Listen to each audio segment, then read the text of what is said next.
Action. Good afternoon, everyone, and welcome, and a special welcome to all of our viewers that are joining us on live stream today. So my name is Agostino Renna, and I have the privilege of leading our GE lighting business for Europe, the Middle East, and Africa. Just a quick word on Illuminated Minds. It was essentially and is a communications platform that was created to educate, disseminate information, drive understanding on topics that we think have an opportunity either to enhance the quality of life of people on this planet or conversely solve some of the world's toughest problems. And so what we try to do is bring together a group of people that are each vested in and passionate about a particular set of topics. Hopefully they view those topics through different vantage points, and we try to create conversation that is insightful and informative. So that's the essence of Illuminated Minds. Today we'll be dedicating our roundtable to the broader topic of productivity. And we're going to discuss productivity against the context of what I'd consider to be four megatrends, four global megatrends. And I'll just hit them very quickly just to contextualize this. So the first is what I would refer to as a three-speed world where volatility is the new norm. And what that essentially means is that we have economies that have various contexts, that we have some that are growing, some that are staying flat, others that are shrinking. And when you think about it from an overly simplistic perspective, the engine to GDP is the size of your working age population and productivity. So the productivity discussion, I think, is inherent to that whole economic discussion. Second megatrend is climate change.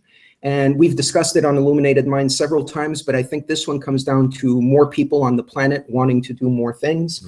And as that happens, there's an unprecedented demand for energy and natural resources. And so it really requires us to become more productive or better stewards of energy and those resources as we move forward as a people on this planet. Third megatrend is what I would characterize as either the Internet of Things or the industrial internet, as we call it at GE. That really is the coming together of the physical and the analytical world. And so we have the ability now to embed intelligence into devices and machines by virtue of huge advances in computational power, software, and analytics. We can now extract data and insights from those machines and take actions that drive productivity. So the third megatrend, Internet of Things or industrial internet. And then the fourth is really what I characterize as the proliferation of social media. So we now have an opportunity to have conversation, instantaneous conversation with the masses, crowdfunding, crowdsourcing, rapid iteration of new ideas, and then rapid scaling and commercialization of ideas that show promise. And so those are kind of the things that I would put under this banner of productivity that I think have an effect on the notion of productivity as we move forward. So let me just introduce all of you, my fellow roundtable participants, or also known as our Illuminated Minds for the day. So first and foremost, Gundeep Singh here is the founder and CEO of an organization called the Change Initiative, which I'm very, very familiar with, serial entrepreneur.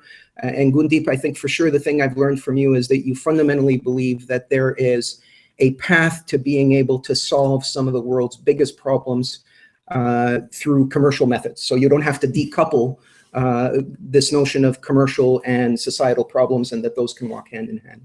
So thanks for joining us. Kate Johnson.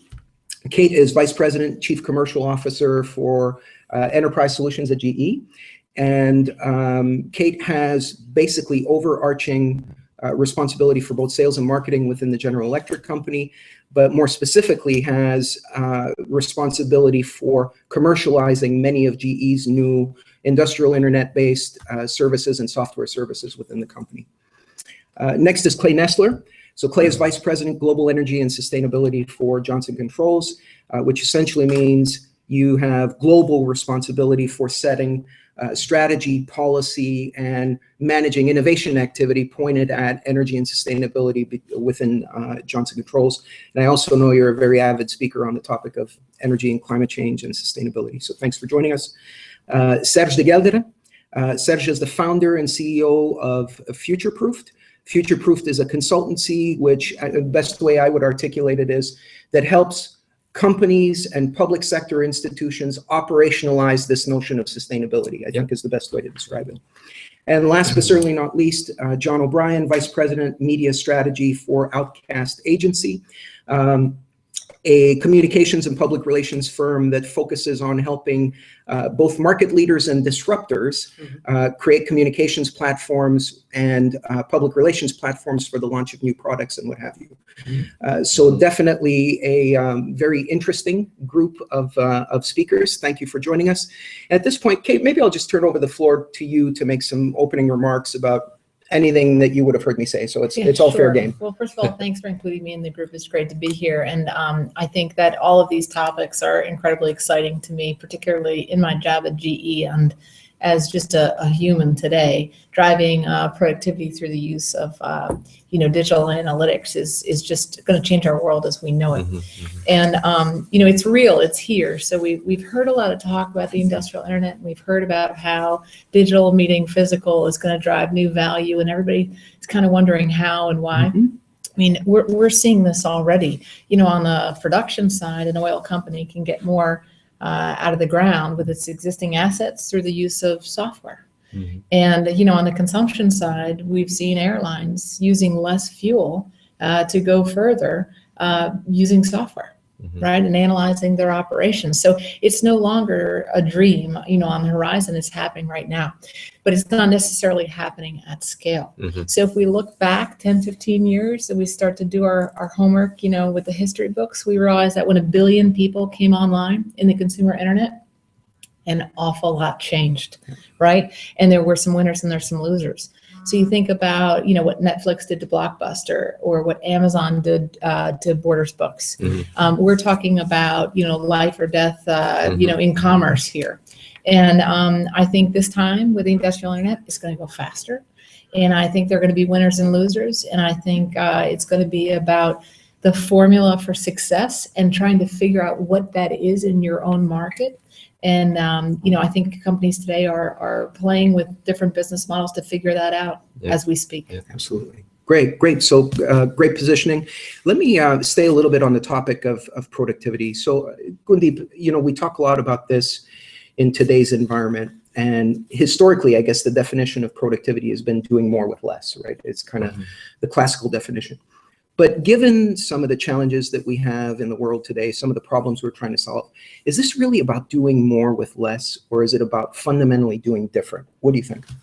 I think when you try to define productivity today, you'll have to consider 3 particular variables. One is society, the other is technology, and the third is resources.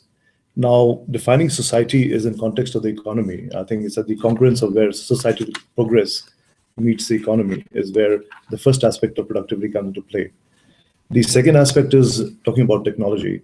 Now, technology is nothing more than an amplifier of human ability. It's not defining productivity, but it's just amplifying human ability. It doesn't contextualize good decision-making or understanding how things should fundamentally work. And it doesn't put into practice what we call is understanding what is present and how do we define the future. And the third part is about resources, which you correctly define is actually understanding, are we doing more from less, or do we actually have less and we have to use less? So I think productivity in the third context comes to the fact that we have to work with scarcity. And we have to start building a model where resource scarcity becomes a fundamental question for all productivity-led initiatives in the world. So I think redefining productivity today is actually taking all 3 into one aspect and starting to work with it. Great. So let me go to this next viewpoint, which is we often have conversation about the difference between private sector and public sector. And many of us have an opportunity to spend time with both of those 2 constituencies. So on the productivity front, there's probably a fair amount of best practices that come out of private sector. Clay, what are your views on public sector in terms of productivity, innovation, and how does that compare to private sector? And what are the differences, or why are there differences? Yeah, there's 2 primary drivers, I think, particularly in the private sector side around increased productivity. One is the kind of classic continuous improvement, right? We use Lean, we use Six Sigma, we have best business practices we share across facilities, and that results in incremental year-on-year improvement. Scorecards in our factories are red, yellow, green. If you're yellow, you want to be green. If you're red, you don't want to be red very long, right? Those type of practices apply very well into the public sector where you can make incremental change. But the real breakthrough is when you bring innovation to address issues of productivity. And that's where I think the private sector has certain built-in advantages. If you're a large company like GE or Johnson Controls, you can take a portfolio-based approach, right? You can focus in specific areas, develop new technologies, use the resources of your R&D labs. Sometimes you win, sometimes they don't, but it's a portfolio base, and you invest in new technologies. If you're a startup in Silicon Valley, you basically bet your company on a new idea for a breakthrough in productivity, which could make you the next big winner. The public sector can't do either of those very well, right? So it doesn't place the really big bets to put its citizens at risk. Its primary job is to its communities and in its citizens. And it tends not to bet the ranch on particular ideas like that. I think what could help is a lot of startups today are embracing, lean startup methodology. Iterate a solution, try things, test, experiment. That seems to be almost universal success for startup and entrepreneurial companies. A little more iterative design, I think, could help the public sector. Yeah, so great comments. I guess what I would add to that is this notion of there is a sense of motivation that comes with this being about survival, right, in the private sector. As someone once told me that threats of the guillotine focus the mind. So I think some of this is there's a lot of truth in that. Can I add something go ahead, to the notion of productivity while we go into the discussion? I think it needs a qualifier because in the last 150 years since the Industrial Revolution, when we said productivity, we meant labor productivity, essentially, doing more with less people, automation. At the beginning of the Industrial Revolution, there was a shortage of labor, but we had an excess of natural resources. And now, 150 years later, a bit like what Gundeep said, those components are flipped, essentially. We have 7 billion plus people. A lot of them don't have a good or a decent job. And we see our natural resources going down the drain. So maybe we need to expand or put a qualifier before the word productivity, and maybe the time has come to focus on productivity of materials and energy more than on purely labor. I want to that's a great point. So let's keep going down that road. John and Serge, both of you, I think, have an interesting perspective of this. Do you feel this is constrained by technology? Meaning, are incremental or exponential gains in productivity, are we waiting on some rocket scientific invention of some sort? I mean, your firm deals with a lot of, I guess, disruptive technologies as well as disruptive business models. And is the critical path more dependent on technology or just the assembly of technologies that we already have to get outcomes? What do you guys think? Well, I think, truthfully, technology today, startups are,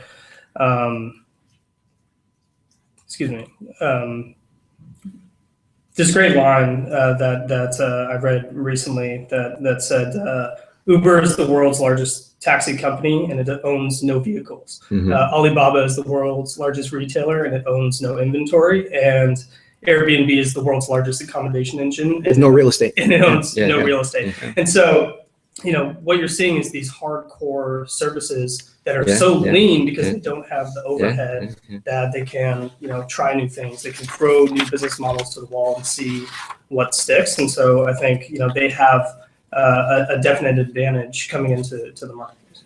Yeah, I would add that to my view, we're certainly not technology constrained because, and you know it from GE, Clay knows it from Johnson Controls.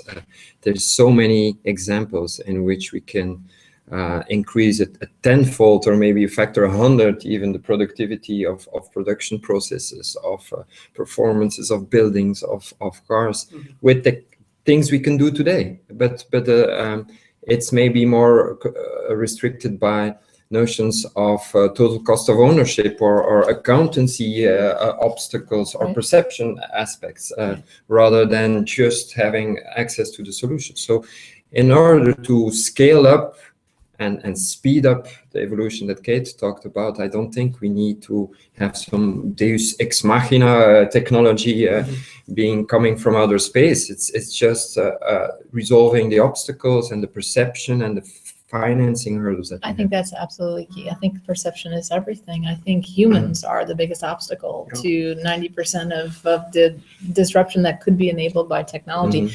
I think there's a technology debt that we have where our existing data centers around the universe have a certain footprint of old style, old world software. And anytime we try and upgrade from that existing platform, things go more slowly. But where we do the things that Clay was talking about and we innovate in these new little smaller bite-sized pieces, things go at lightning speed. And the difference between the old footprint and those new little is whether or not a human is going to let that innovation in and flourish and grow. Are we going to feed it and water it and give it sunlight, or are we going to squash it because it's easier to do the things the way that we currently do them? Exactly.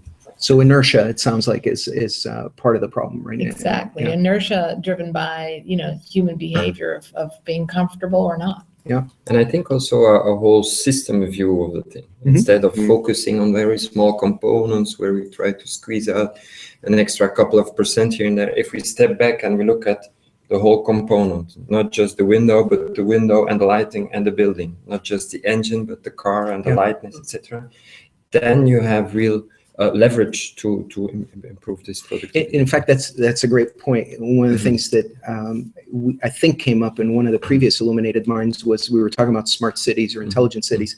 And really the intelligence in an intelligent city is about connecting systems that were otherwise disconnected, right? That's what creates a lot of the smart part. You were going to say something with you. No, I was going to say, if you talk about intelligent cities, I think it's intelligent human beings in cities rather than intelligent cities itself. Right. Fundamentally, that would be the question. If you have intelligent people in the cities, then the city automatically becomes intelligent. That's how it will work backwards. But just to sort of come back to the point of productivity and then just bring a little bit of what I thought was, I think one of the things is that we look at productivity in context of today. But I think productivity is reinventing the future, is realigning yourself to what the requirements of the future are rather than the present.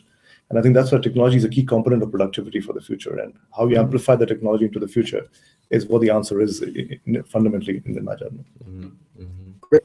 Let's shift gears a little bit. This notion of what I characterize this 3-speed world, which is varying contexts in each of the economies globally. And we're actually fortunate in that we have several of us that represent different parts of the world and have a perspective on different economies.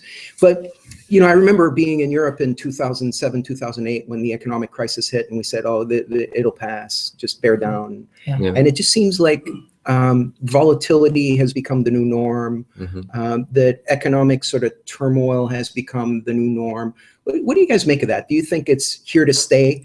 And if yes, what does that present by way of challenges, opportunities, and the like? In my mind, it is here to stay. And I think roots can be traced back to technology driving the enablement of these micro economies everywhere. So we're global now. Remember back, 20 years ago, we were talking about driving to global and what that really meant. We actually didn't mean it. We meant selling things in a different place. And now we're actually talking about consuming information anywhere, anytime, 365 days a year.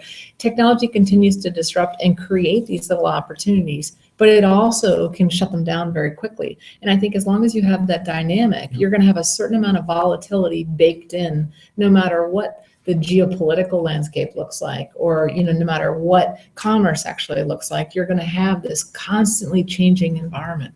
I don't know if you guys agree. I agree with Kate, and I would add that not only it's here to stay, I think it's going to be another rough couple of decades, because we're in this shift from a fossil-based economy to some other renewable form with energy efficiency, and then you have the rise of the industrial internet and all of these things combining together. So I think there's going to be growing pains and transition pains moving to that hopefully improved form of our economies and our cities. But I'm quite certain that it's not going to be a smooth path selling to a new model. But it's exciting at the same time, because we and our kids are the people who are shaping this transition, and nobody really knows what it's going to look like.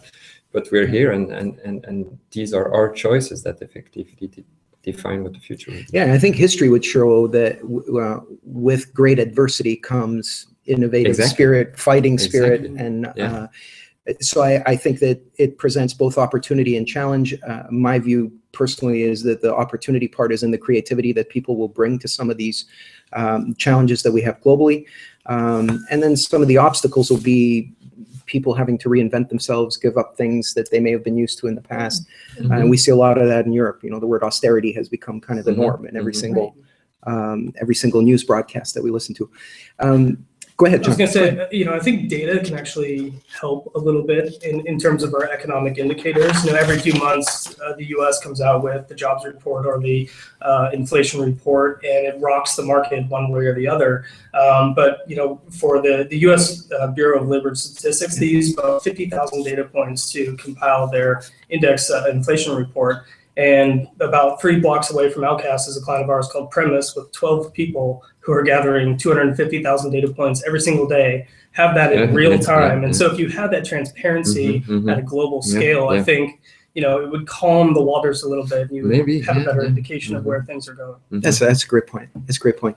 Let me move on to, we talked about climate change. And Clay, I'll come to you next. So this idea of climate change, do you think people now believe it, understand it, are acting on it? What are your thoughts? Climate change is difficult because of the timescales. And it's, I think people understand that things are happening. Okay, it's very much a local effect. Something is happening. It's either too warm, too cold. It's either too wet or too dry. Increasingly everywhere. Eventually. Okay. The real question is what can I do about it? It's pretty easy to you know, what can I as a person, me as a family, what can my city do? Do I retrofit my building? The population is growing. It's pretty easy to be a little bit, you know, feeling powerless. I think what increasingly though, people realize that what we do as individuals, the decisions we make, improving the efficiency of our vehicles and buildings, when you roll all that up, it can actually have a very large impact. The IEA did a study recently that said just through energy efficiency alone in our industries, in our buildings, homes, commercial buildings, and in our vehicles, could generate enough reductions to achieve over half of the reductions necessary for the 2 degrees C limit. Wow. Well, that's pretty impressive because we know in this kind of community that energy efficiency improvements are actually net present value positive. They actually pay for themselves over time. So it's not a cost, it's an investment. And I think we need to spend more time talking about all the benefits of making those improvements. It's not just carbon. You're saving money, you're creating local jobs, your energy security is improved, those buildings are healthier, the students are learning faster, the patients are healing faster, all the benefits of being more resource efficient. And you could extend that from energy to water and to the other resources. There are lots of reasons to do the right thing. And oh, by the way, when we add those all up, they can make a significant impact. I think that's really important too. Clay, you said something really interesting. You said, you know, what do I do and can I individually make an impact? I mean, it's like the importance of voting, right? You know, well, am I really going to change? Well, you know, in fact, you can change an outcome with your own participation. When we're driving change in a company, in a large scale company, the number one key to success, let's assume you have your vision right and your strategy right and you have a good plan and you're well resourced, you're not going to change unless you communicate with everybody involved in that change over and over and over again. And frankly, as you know, as a consumer, you know, in terms of the information of climate change, I don't think we've necessarily done a good enough job about what are the 5 things that I have to make sure I individually do and my household does, you know, so that my entire town can have a net positive you know, carbon impact, right? So down to that elemental level and then broad-based communication on a repetitive, you know, basis, I think is critical for success. If I can add that, I think one of the contexts about climate change is that you don't have line of sight of climate change. If I had my way, I would probably call climate change weather change. If we told people that if you did this, maybe your That's a good point. weather next year will be better, people are more likely to listen to you. Then you tell them that 100 years later, the climate will be different because nobody wants to know that. So I think it's the context of time and building up expectations which are real and achievable rather than trying to say that you're trying to change the world, which is, again, what is happening today, which is an anomaly because global warming, whether it's IPCC or anybody else, had defined certain parameters, but they were never met. And there were so many things that went wrong in the whole report. I think contextualizing climate change in real deliverables is very important. So it sounds like just to tie together some of these points, and then I'll come over to both of you, is there's a notion of this, which is a problem that is largely disaggregated, right? I mean, I once joked, I said, I wish I'm in the lighting business, and I wish that the world was lit up by one gigantic 4 trillion watt incandescent lamp, because then I could, but then I could replace that lamp with an LED lamp, and we'd be done. And boy, what a competitive tender that would be! It would be amazing. So there's a disaggregated piece to this. And then I think it's, Gundeep, what you said is the connection between action and consequence, right? It's like telling someone, hey, you should probably exercise today so you don't die of a heart attack when you're 65, right? And if you tell someone that when they're 20 or 25, they're like, whatever, I'll take my chances. Because the connection between action and consequence is so far apart. So keep going along. I really liked all of the points that were made. The delay aspect is a very important one. The climate change we experience now is actually the effect of the CO2 accumulated up until the 1980s. So there's a real physical delay in the system, and it makes it very hard for people to understand the magnitude of what we're facing. But on the other hand, to make it actionable, when you look at behavioral change of individuals, there's 3 elements that play, apparently. One is, what's their motivation? So what's in it for me? Not in 50 years, but now. And Clay mentioned a number of really important points. You can save money, improve your health, create local economies, stimulate innovation, keep your dollars in the country instead of sending. There's a lot of real returns that you can identify. The second, after motivation, is the capacity. What can I do? And you have to explain to people and show them what their big savings are and what's just peanuts. But the third is a really important, apparently, and it's necessary, is a trigger. If you are motivated and you know what to do, still you need to be nudged, or there needs to be an element that will help you set the step and start to insulate your building or look at a retrofit of an office building. So that's a very important element, these 3 elements for motivational change. I wanted to continue on the other aspect also of net present value thinking. It's what I call it. Is you have future benefits if you exercise or if you eat healthy, you will live longer. But how do you bring those back? And I think there's a really good set of tools that we have now, financially or otherwise, maybe through some communication or through monitoring or Internet of Things, in which you can bring those future benefits into the present. And you say, this is what you will be saving if you turn on your light today.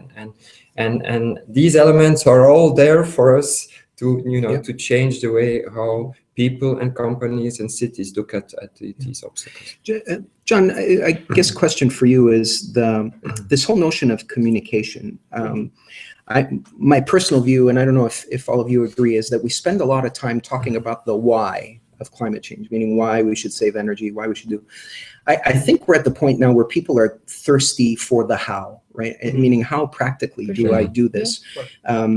And so how does communication enter this, whether it's in the schools, personal example, my kids are 12 and 8, and if you tell them or ask them about energy efficiency and climate change, they know what I'm talking about.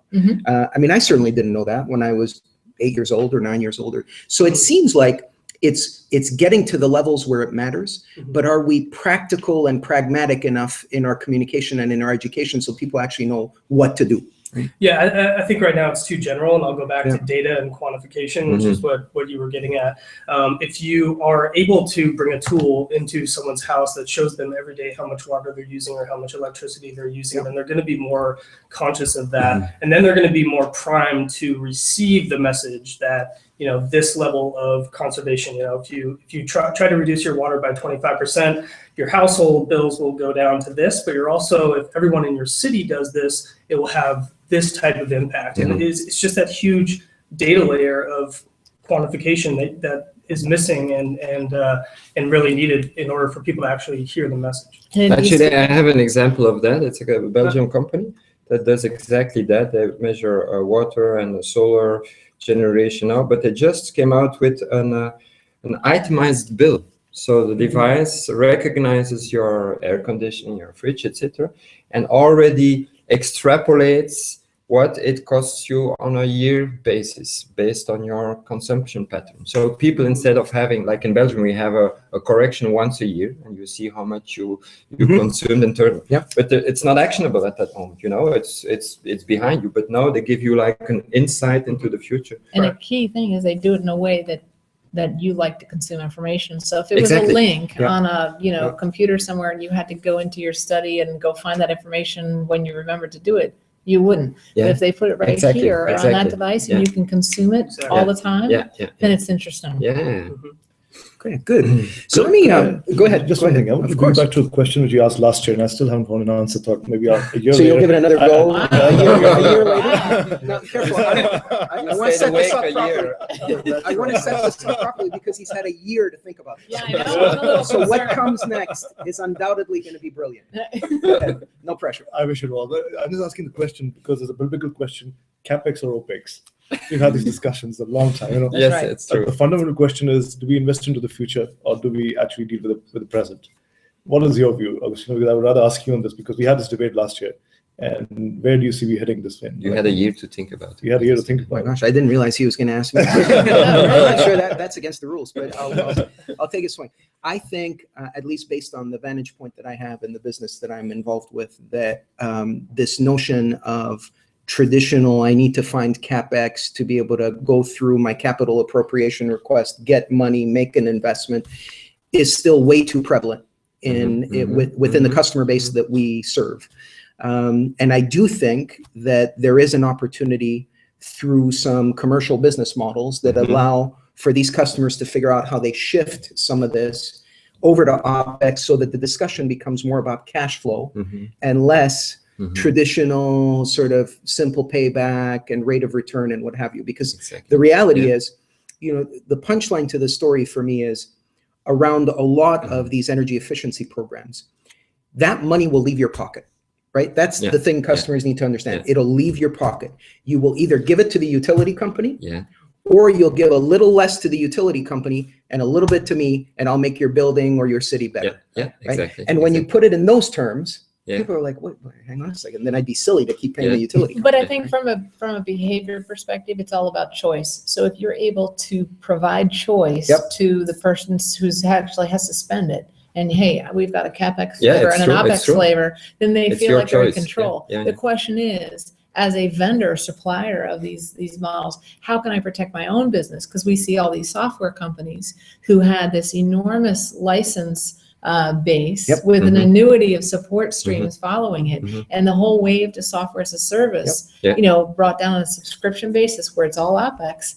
They're really struggling, right? So it's you know, how can you protect your own company in these times of change, but by providing choice to the ultimate consumer. There's a great example in the Netherlands where they are going to do energy retrofit for 1.8 million homes from the 1950s to 1980s, where the people typically pay 175 euro per month in utilities bills. So the money leaves their pocket, and they make them zero energy in 10 days. So the 175 goes to zero. But as you just pointed out, they use the same money to pay back the energy retrofit. And everybody comes together, the public sector, the contractors, the material suppliers, banks, and they've all made a product that's completely budget neutral for the consumers, and they roll it out on a massive scale, and everybody wins. It's That model actually scales up very, very well. It does. One of our recent projects is we're retrofitting all 12 major airports in the Hawaiian Islands. They have very expensive electricity rates, about 3 times the US average, because they basically burn diesel. bunker oil and diesel Yeah, to generate energy. So the economics are good for energy efficiency, but through a performance contract where essentially the energy savings pays for the upgraded infrastructure, as well as the finance charges, as well as the commissioning and the performance assurance over a period of 20 years, the taxpayers and the ratepayers in Hawaii have no out-of-pocket expense. The savings do pay. Now, which is a cash flow discussion. Converting energy waste into infrastructure improvements is a great model that is fairly unique to energy efficiency. Part of this project is replacing 75,000 lighting fixtures across all the airports and installing 8,100 solar PV panels. The energy is going to be reduced by 49%, and the energy savings over the term is $518 million. Now, that is scale that actually moves the needle. That's right. 35,000 And tons. it gets noticed. 35,000 tons of CO2 per year. So I think business models are a key towards making change at the scale that we really need. For sure. So let me transition on to big data, Internet of Things, industrial internet, what have you. So here, I'm just going to throw one out to all of you. So is this all a bunch of hype, or is it the next industrial revolution? How do you think about that? Oh, I'm all in on it's the next industrial revolution. I kind of sort of banked my my career on this one, but I really do feel as though that we've got the perfect analogy in history with consumers coming online 1 billion at a time and driving fundamental change in the way that they consume services. And I think when you bring 20 billion machines online by 2020, it's going to have the same exact effect. And I think just like when we talk about it's a big concept and I'm not sure, and some companies are doing it, I think we boil it down and make it as simple as possible as really connect one asset, organize your information, and optimize that asset. If you walk away from today's conversation, one thing, what the heck do I do with this industrial internet thing? It's connect an asset, look at the data and analyze it, and try and optimize it. You don't have to go to the plant level. You don't have to go to the enterprise level. You do it to one, and you will never go back. That's what we're seeing with customers. So I think it's about a tidal wave about to happen. Yeah, Interesting. I agree with Kate on the big picture, and probably that's where we'll end up. But I would want to add that what we're seeing now in terms of flavors of the Internet of Things and applications, it's full of junk, I think. That completely. you can't imagine something that's not connected to the internet. Probably this bottle. You see an electric toothbrush connected to your iPhone, and a lot of solution in search of a problem.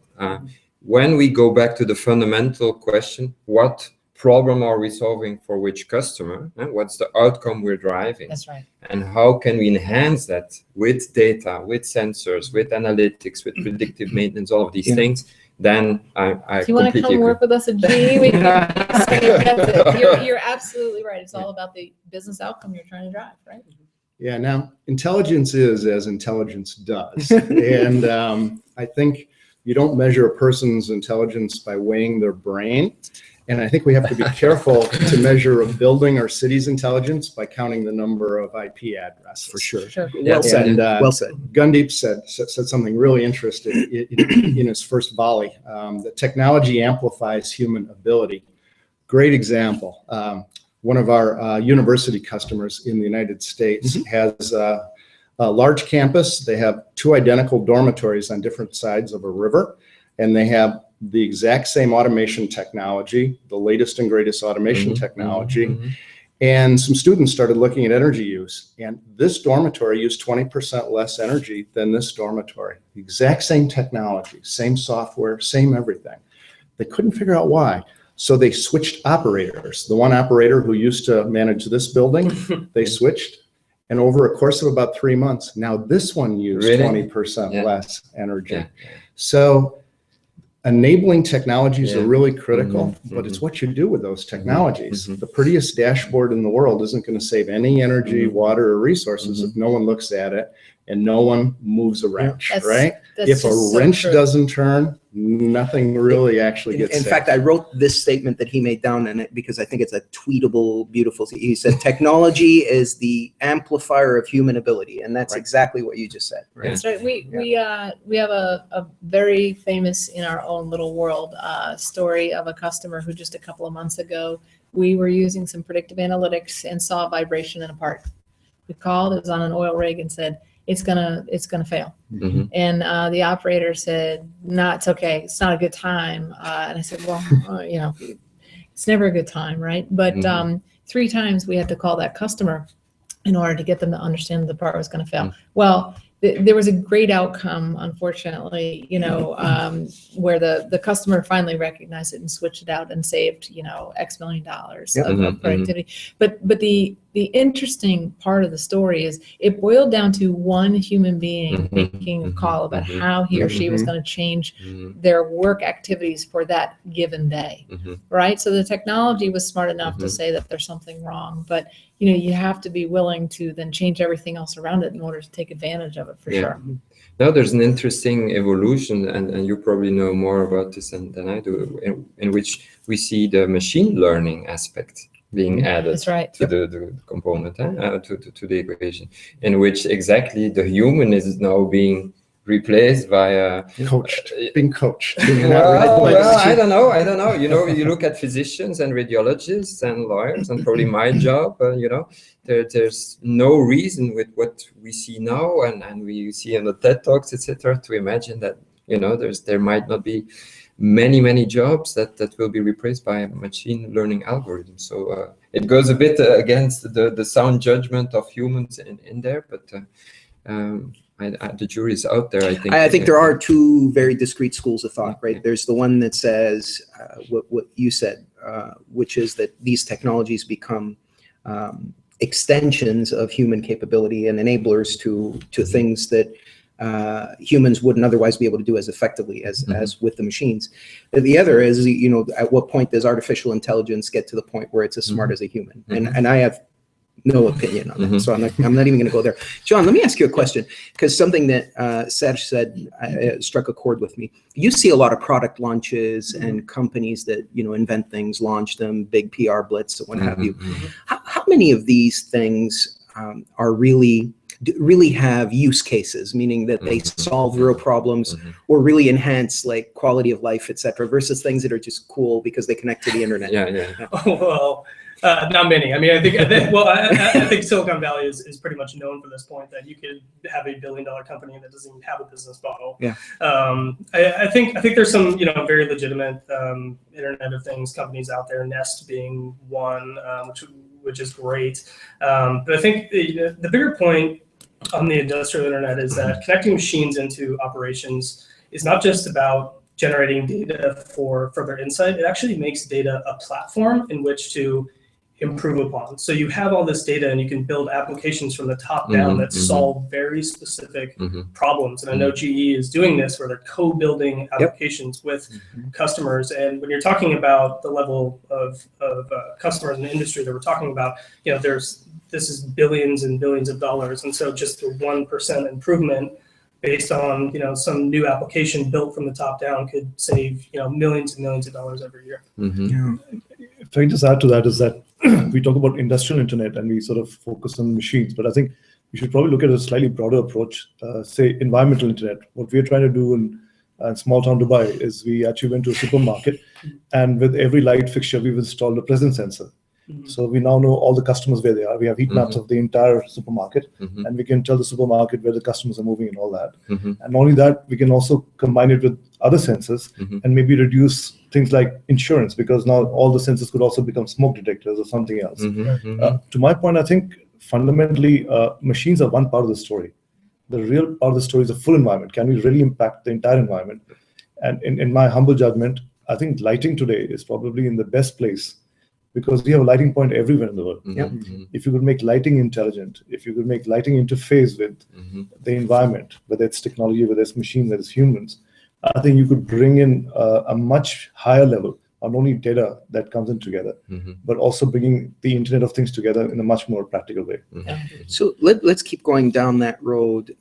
If we go on the assumption that all that is being focused on in this whole story of Internet of Things and what have you, delivers productivity, okay? And it isn't the stuff that we just connect, I don't know, this bottle of water to the internet. So if it's really going to deliver productivity, what gets in the way of us going faster?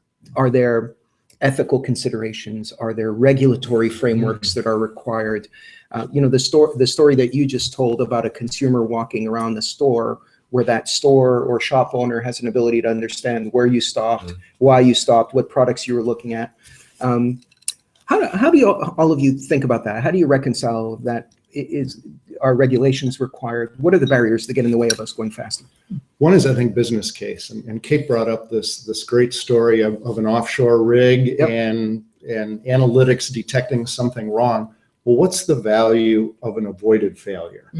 And the problem with business cases, particularly in the industrial side, is that if I buy a new machine and it's 20% shorter cycle time and I know how many widgets I'm producing, I can write a very easy business case, savings. I think the business case for a lot of technologies is a little more difficult, right?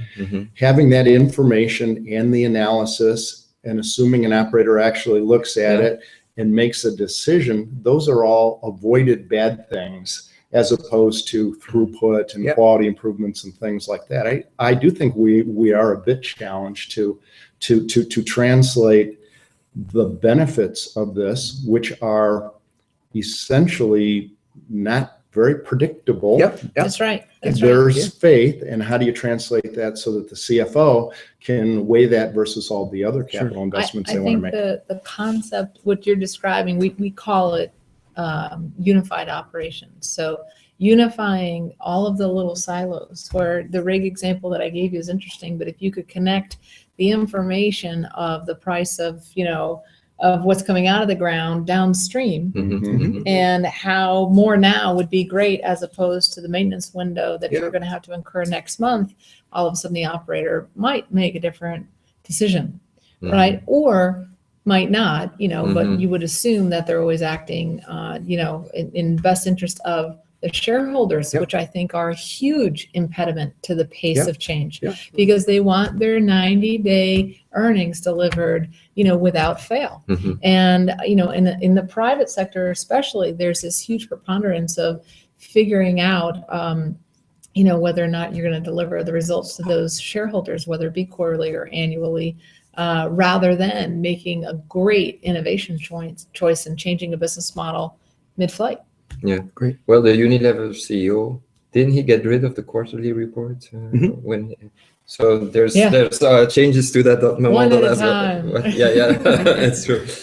But I think what the analytics and the Internet of Things can also add is not only to the CFO or the operators, but also to the public, making things visible, especially in the climate change sustainability arena, in which you have this whole hidden history of where your life cycle of your product comes from, etc., all of these things. But now with sensors and analytics, you can show what your real gains are. And instead of saying, this light will save you X billions or millions of euro, you can prove and actually monitor that and see where it goes wrong. And also you can start to rank one company against another. As a consumer, you have choice. So you've brought me perfectly to the next topic, which is social media, because I think this is a great segue. So this whole social media movement, is it really about like posting pictures of your family? Here's what I ate this morning. Or can it become a platform for productivity based on everything we just talked about? What are your views on that? Where can social media take us from a productivity perspective? I mean, in my opinion, social media basically bringing, the best and the brightest ideas, all ideas actually, and the filter in just like in the industrial internet is really key.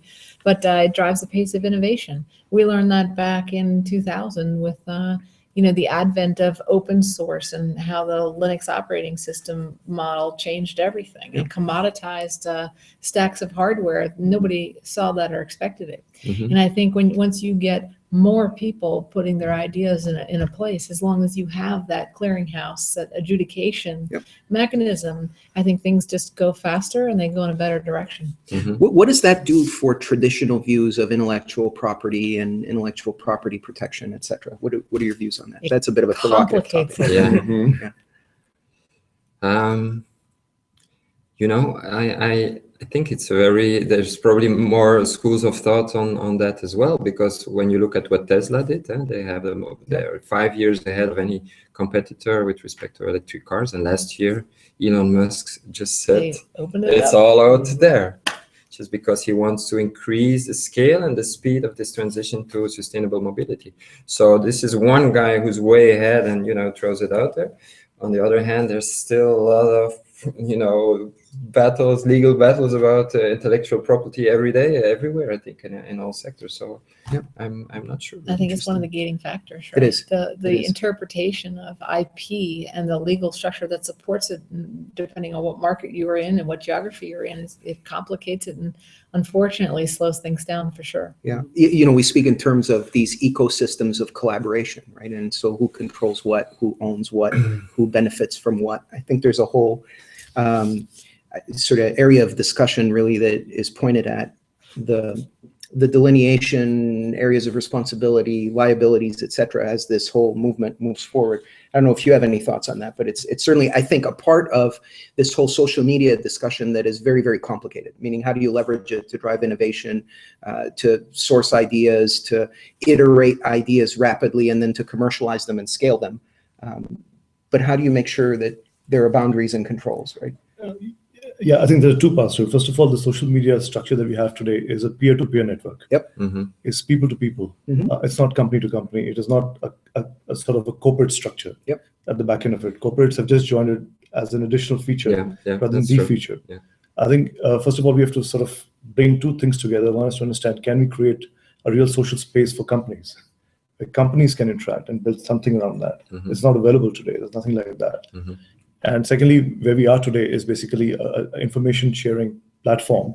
Where, to your point, you know, if you go to Facebook, you do get a lot of information which is completely, I would say, unnecessary at times, and something that you don't want to have a look at. And there are other times you get some useful information. But aggregating information and making it useful is what the key is. And at the end of it, trying to figure out whether there's a relevant IP to it and whether it should be rewarded or not. I come from a slightly different background. I think there should be nothing like IP at all. I don't believe in IP. I think IP is completely ridiculous because once you've done the job, once you've delivered, I think you should go and share it. And you should because how we should look at it is that we are aggregating information for the next generation. We should leave the next generation with all the information together in one piece so they can figure out what we did wrong or right and stop reinventing the wheel. So this is how I look at it. But tell that to a pharma company who spent 10 years on clinical trials and 5 billion. And those are exactly the two sides of the argument. Those are exactly the two sides. So, John, you're a born and raised communicator, and I'm you know, I grew up as a salesperson, and as a salesperson, the thing that was always most valuable was the relationships that you build with a customer, you know, human to human interaction. And in the old days, we actually picked up the phone and called customers and took them out to dinner and that kind of or stuff. sent them a fax, right? Or sent them a fax, or you paged them or whatever. Or a pigeon, But so I saw on LinkedIn the other day, someone put a post. They said something along the lines of forget about B2B, forget about B2C. The new world's about H to H, which is human to human. So does this social media really create human to human? Or is it just the opposite? I think it does. Especially, it's made me closer to my clients and my colleagues that I don't have close proximity to. It may be not the absolute optimal way to be, you know, Facebook messaging people. It may be better to pick up the phone, but regardless, it is building relationships. And, you know, if somebody misinterprets something or you know, a relationship doesn't seem genuine, I don't think that would be the first time in business culture that's happened. I think it's interesting if we go back to the energy efficiency debate and the, you know, behavioral change. What you see with O-Power, for instance, you know, the company in the US that ranks exactly what you said, that ranks your energy consumption with those of your neighbors and of the best performing city average.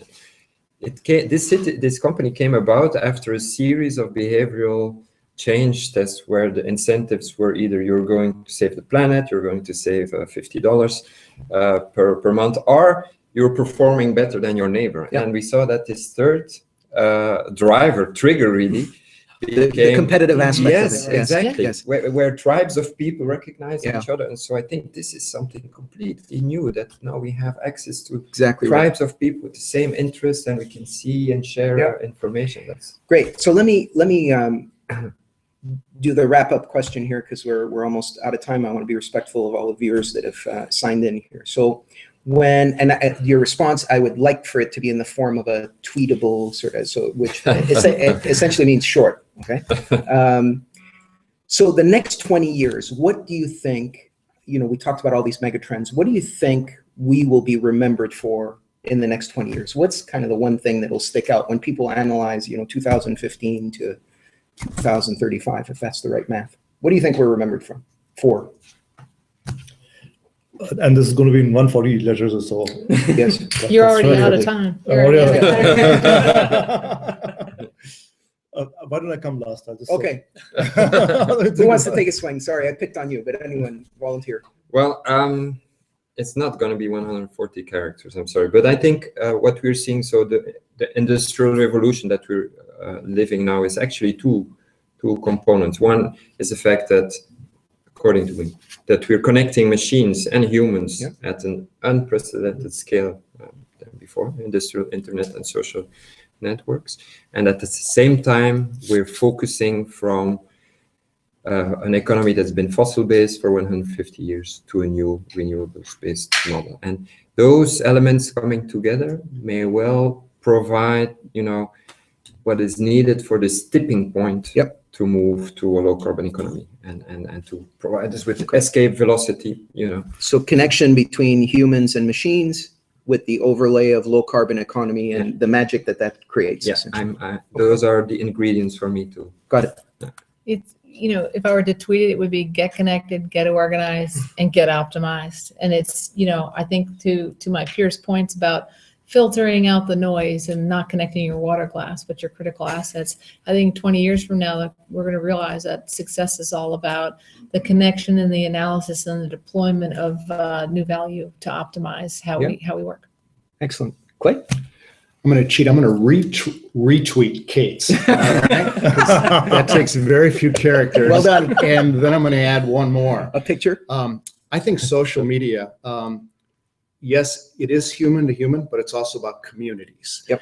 And I think communities are going to be increasingly important. If I look at the mega trends and the security issues and the economic issues, I see people reaching out globally because of these, but also hunkering down into communities. And I think social media is a metaphor. It may not be the tool. I think it's a metaphor for communities working together. We already see community solar, where a bunch of people in a community find each other in social media and put up a megawatt of solar. 70% of people don't live in the kind of home you can put solar panels on the roof, right? I think that's important. Crowdsourcing, being able to work with others to make investments in water conservation, renewable energy, and energy efficiency. So I think communities will be increasingly important in developing countries like Africa. Don't recreate the centralized grid. Right. Build it around villages, distributed storage. I think communities will be the story of the next 20.